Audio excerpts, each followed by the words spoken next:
In this video, I'm going to show you how to build this half picnic table, a great addition to any backyard patio or fire pit.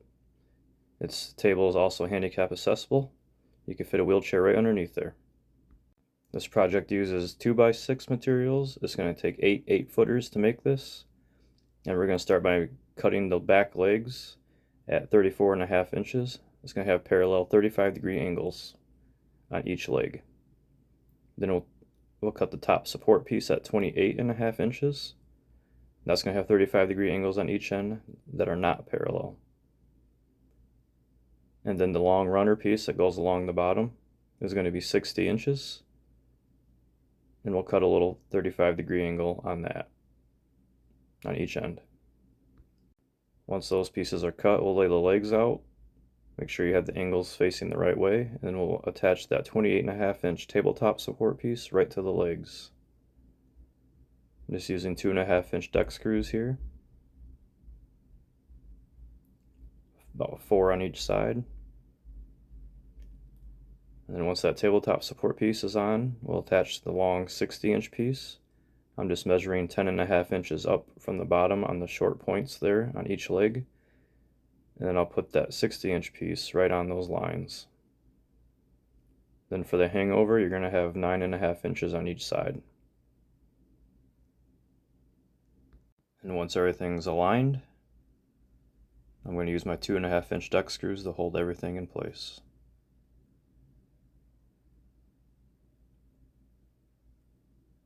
Four on each side. Next, this piece is 8.5 inches. This is going to be a bracket that holds the support piece, the triangle piece, which the triangle piece is 14.5 inches with 45-degree angles on each side. So we're going to pocket hole 8.5-inch piece, and this is a 20-inch piece that we're going to pocket hole one side. This is what the tabletop will be mounted to later on. Now I'm going to find the center of that top support piece and put that table, or that 20-inch piece that we just pocket holed, we're going to put it right on that center line.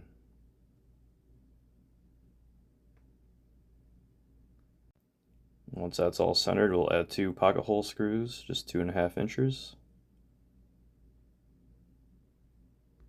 And this is another one of those projects that looks challenging to build, but really it's not. It's pretty simple.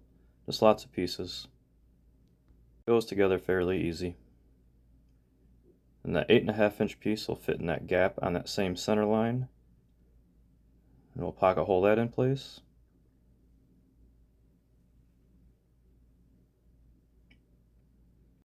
And once that's screwed in, that triangle piece will fit between that 20-inch piece and that piece we just installed.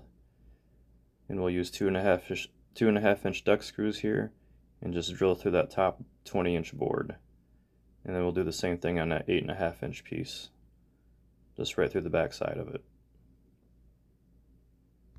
For the seat supports, I'm measuring over 7.5 inches on each side on that 60-inch piece. I'm marking a line, and these are the seat supports that are 23 inches long. They're going to be pocket holed on each end. I'm attaching it right to the back of that line on each side. And once those are in place, this piece is like a seat support and a leg support. It's 14.5 inches long. I'm measuring 7.5 inches over to match the hangover from the long stringer piece on the bottom, and attaching that on the line, using 2.5-inch pocket hole screws to hold that all in place. This is when you want to make sure everything's nice and square, because if this piece doesn't line up right, then your seats will be a little cockeyed, your seat slats. I've had that happen.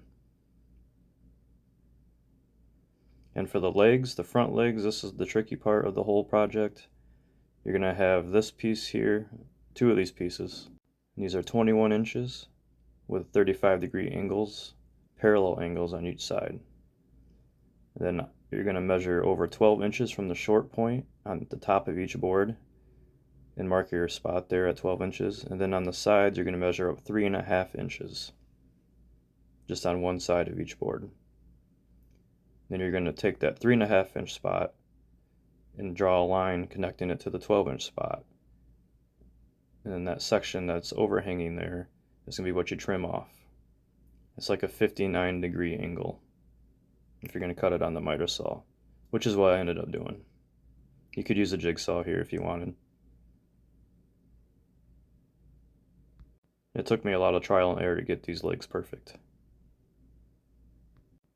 So if you just take your time, you'll get it. So once I have my lines marked, I'll take it over to the miter saw and set it at 59 degrees and trim off those pieces.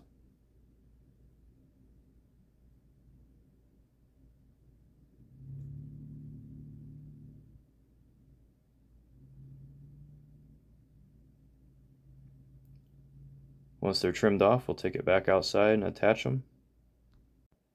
And when you're attaching these, you just want to make sure that your bottom angle, the 35-degree side that we didn't cut or trim off with the miter saw, is facing down, so it lines up with the back legs. We're just going to use 2.5-inch deck screws here to hold it in place, and we did the same thing on the other side too. So now you'll be able to stand your table up once these legs are in place. And if you have any kind of wobble in your table, this would be a good time to fix it.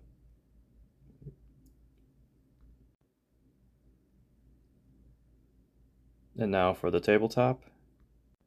The slats are 29 inches and you're going to have 4 of them. And this piece here is 16.5 inches. We're going to just center that there. And then we're going to add some deck screws to hold that in place. And this will primarily be what holds the front of your table together, the front of your tabletop.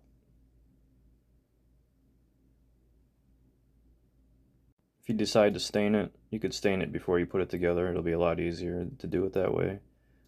I just came back and used my sprayer to paint everything.